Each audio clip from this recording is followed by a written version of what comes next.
Morning বন্ধুরা, কেমন আছো সবাই? আশা করি সবাই খুব ভালো আছো। আমিও ভালো আছি। আমার এক আকার স্বপ্ন চ্যানেলে তোমাদেরকে অনেক স্বাগত আর ভালোবাসা জানিয়ে আজকের ভিডিওটা শুরু করছি। আজকে হলো বুধবার, আর আজকে জানো তো একদম পুরনো রুটিনে ফিরে এসেছি। মানে সকালবেলা ঘুম থেকে উঠে বাসি কাজ সেরে স্নান পুজো সব কিছু কমপ্লিট করে ফেলেছি। আর কালকে রাত্রিবেলা দেখলে না যে আমরা কোনো ভাত খাইনি, ওই রোল খেয়েই হয়ে গেছিলো। শুধু রিশানকে একটুখানি ভাত গরম করে দিয়েছিলাম, ও ডাল ভাত খেয়ে নিয়েছিল। আর যেহেতু আমার যা ছিল তাই কথা বলতে বলতে না অনেকটা রাত হয়ে গেছিলো, তো সেই জন্য আর কি রান্নাঘর সেভাবে পরিষ্কার করে রাখা হয়নি। আর ইচ্ছেও করছিল না, ওই শুধু বাসনগুলো মেজে শুয়ে পড়েছিলাম। আর তাই আজকে রান্না বসানোর আগে গ্যাসটাকে ভালো করে মুছে নিলাম। আর গ্যাস মুছে নিয়ে ওইদিকে দেখতেই পারলে মাছের ঝোলের মাছটা ভাজতে বসিয়ে দিয়েছি, আর এদিকে সবজিগুলোকে কেটে নিচ্ছি। আর ভাত ওইদিকে বসালাম, ওটা না বাসি ভাত। আসলে কালকে রাত্রিবেলা যেহেতু আর ভাত খাওয়া হয়নি তাই ভাতটা রয়েই গেছিলো। তাই রনু বললো যে আমাকে ভাতটা দিয়ে দিও, আমি খেয়ে নেব। তো ও খেয়ে যতটুকু থাকবে, ও তো পুরোটা খেতে পারবে না, তো ও খেয়ে যতটুকু থাকবে ওটা আবার আমি দুপুরবেলা খেয়ে নেব। আর পরে আর কি একটু বেলার দিকে ভাত আবার বসাবো। আর জানো তো সকাল সকাল কাজ করার আনন্দটাই আলাদা থাকে। তো ওই জন্য আজকে যেহেতু সকাল সকাল সব কিছু হয়ে গেছে, বেশ না মনটা ফুরফুরে লাগছে যে কাজগুলো তাড়াতাড়ি করে হয়ে যাবে। ইচ্ছা আছে রিশানকে আনতে যাওয়ার আগে সব কাজ কমপ্লিট করে যাব।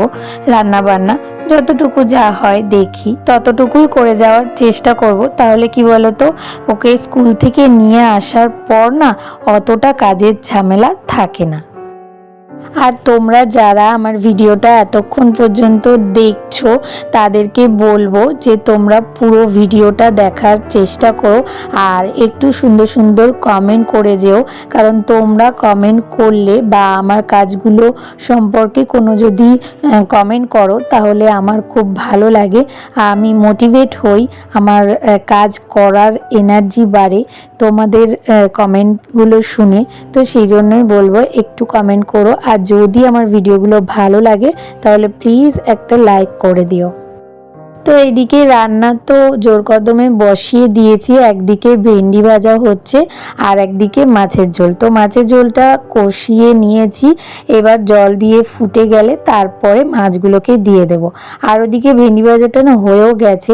প্রথমে জানো তো ভেবেছিলাম যে ভেন্ডিটা একটু পোস্ত দিয়ে করব, কিন্তু তারপরে ভাবলাম যে না, প্রত্যেক দিন না এই কয়দিন ধরে প্রচণ্ড পরিমাণে বাইরের খাবার, তারপরে এটা ওটা রিচ খাওয়া হচ্ছে, তো সেই জন্য ভাবলাম হালকা পাতলাই করি, তাতে পেটটা শান্তিতে থাকবে। আর ওইদিকে মাছের ঝোলের আলুটা সিদ্ধ হতে বসিয়ে দিয়ে এইদিকে ঘরটা পরিষ্কার করতে চলে আসলাম। তো প্রথমেই চাদরটা পাল্টে নিচ্ছি। আমার জানো তো একটা চাদর অলরেডি রয়েছে, কাচা হয়নি। আসলে এই বৃষ্টি বৃষ্টি করে না কাচাই হচ্ছে না, কিন্তু আবার একঘেয়ে একটা চাদরে না বেশি দিন শোয়াও যাচ্ছে না, খুব বিরক্ত লাগছে। তাই ভাবলাম যে থাক, চাদরটা পাল্টিয়ে দিই। প্রথমে ভাবছিলাম পাল্টাবো না, তারপরে ভাবলাম যে না, কতদিনই বা এরকমভাবে রেখে দেবো, চাদরগুলো পাল্টাতে তো হবেই। তো সেই জন্য পাল্টে দিলাম, যখন রোদ উঠবে একবারে দুটো চাদর না হলে কেচে দেবো। আর তারপরে হাত দিলাম এই জায়গাটা, খাটের এই কোণাটায় না রিশানের জন্মদিনের গিফটগুলো রেখেছিলাম। আসলে কোথাও রাখার জায়গা পাচ্ছি না, আর 2-3 দিন ধরে এটার দিকে আমি তাকিয়ে রয়েছি যে এই জায়গাটা কেমন লাগছে দেখতে। আসলে কি বলতো, আমার না এই অগোছালো দেখতে খুব বিরক্ত লাগে, কিন্তু কি করব, কোথায় রাখবো বুঝেই উঠতে পারছিলাম না। তারপরে হঠাৎ করে মাথায় আসলো যে এই ঘরের খাটের তলায় কোণা দিয়ে রেখে দিয়ে এখন আপাতত, পরে যখন আবার সময় হবে বা জায়গা করে উঠতে পারবো অন্য জায়গায়, তখন সেখানে রেখে দেব। তো সেই জন্যই আর কি এই জায়গাটাতে রেখে দিলাম। আর দেখো এখন এই জায়গাটা কত সুন্দর খালি হয়ে গেছে। আসলে কি বলতো, এই আমার এই খাট আর আলমারির এই জায়গাটা না বড্ড সরু, তো সেই জন্য না অসুবিধা হয় এমনিতেই হাঁটাচলা করতে, তার মধ্যে যদি ওখানে জিনিসপত্র থাকে তাহলে কতটা অসুবিধা হয় বলো। তো সেই জন্যই আর কি ওই জায়গাটা খালি করে নিলাম। আর যেহেতু ওই জায়গাটা একটু নোংরা টোংরা হয়েছিল, তাই আবার ঝাড় দিয়ে নিলাম একটুখানি।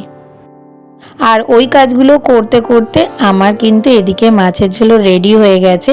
আর এবার রিশানকে আনতে চলে যাবো, ওকে নিয়ে এসে তারপর আবার বাদবাকি কাজগুলো করব। আর রিশানকে নিয়ে আসার পর রনক বেরিয়ে গেছে, আর তারপরে আমরা সবাই মিলে ব্রেকফাস্টও করে নিয়েছি। তো আজকে না সকালবেলা দই মুড়ি খেয়েছি।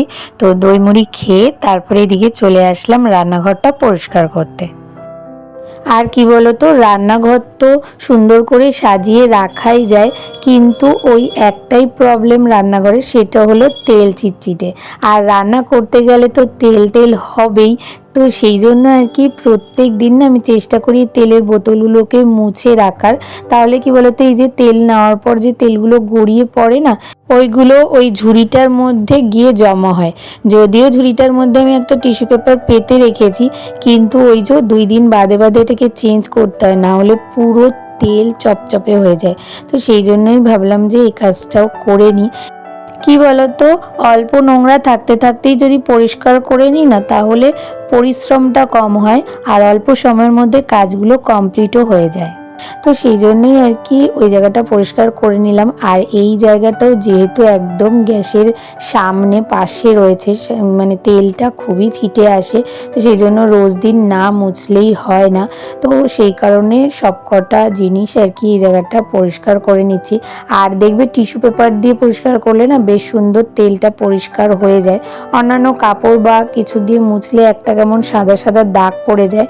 তো সেই জন্য আমি সবসময় তেল মোছার কাজে টিস্যু পেপারটাই ব্যবহার করি। আর আজকে আরও তাড়াহুড়া করে সব কাজ শেষ করছি, কেন বলো তো, রিশানের স্কুলে না একটা বড় প্রজেক্ট দিয়েছে, ওদের স্কুলে এক্সিবিশন আছে। তো সেই জন্য প্রজেক্টটা করতে হবে। তো আজকের মধ্যে ওটা দেখানোর কথা ছিল রেডি করে, কিন্তু আমার না হয়ে ওঠেনি। এই রিশানের জন্মদিন, তারপরে জ্বর, শরীর খারাপ, এইসব করে আর করে উঠতে পারিনি। তো সেই জন্য আমি একটু ম্যামকে রিকোয়েস্ট করেছি যে ম্যাম আমি শুক্রবার দিন জমা দিয়ে দেবো বা দেখিয়ে নিয়ে আসবো। তো ম্যাম বলেছেন ঠিক আছে। তো সেই জন্য 2 দিনের মধ্যে আমাকে পুরোটা কমপ্লিট করতে হবে। আর এই কাজগুলো শুধু আমি একা করি না, রনও আমাকে যথেষ্ট হেল্প করে দেয়, আমরা দুজন মিলেই করি। কিন্তু আমাকে তো ঘরে কিছু কিছু কাজ এগিয়ে রেখে দিতে হবে, না হলে রনও অফিস থেকে এসে কতটুকুই বা সময় পায়। তো সেই জন্য ঘরের এই কাজগুলো তাড়াতাড়ি করে না শেষ করতে পারলে না ওই কাজটা নিয়ে বসতে পারছি না। তো আমার সকালের কাজ কিন্তু মোটামুটি কমপ্লিট, তাই ভিডিওটা আমি এখানেই শেষ করব। তাহলে আজকের ভিডিওটা তোমাদের কেমন লাগলো? ভালো লাগলে একটা লাইক, কমেন্ট, শেয়ার আর সাবস্ক্রাইব করে পাশে থেকো। আর নোটিফিকেশন বেলটাকে অবশ্যই অন করে অল করে দিও। তাহলে দেখা হবে নতুন একটা ভিডিওর সাথে। ততক্ষণের জন্য তোমরা সবাই খুব ভালো থেকো, সুস্থ থেকো আর অনেক অনেক স্বপ্ন দেখতে থাকো।